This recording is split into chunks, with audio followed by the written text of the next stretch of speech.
Good evening বন্ধুরা। আজকে বাচ্চাদের জন্য একটু মিষ্টি তৈরি করলাম। মনে হলো একটু ওদের জন্য মিষ্টি মিষ্টি খাবার কিছু তৈরি করে দিই, মিষ্টি, সেটাই করলাম। 200 গ্রাম সুজি মিক্সারে আমি ভালো করে পেস্ট করে নিলাম, মিহিন করে। তারপরে হালকা আঁচে প্যানে একটু ঘি দিয়ে সুজি আর ময়দা, 3 চামচ ময়দা দিয়ে ভালো করে ভেজে নিলাম, যাতে পুড়ে না যায় কিংবা লাল লাল না হয়।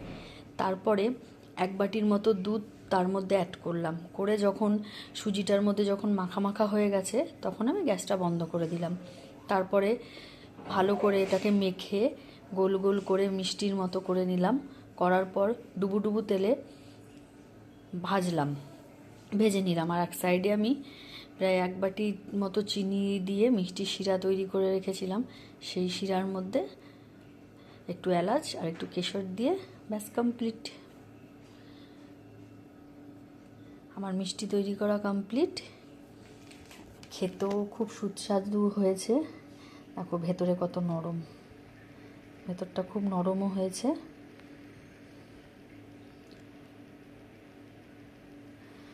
তো যদি ভিডিওটা ভালো লাগে লাইক করো। রাখছি, টাটা।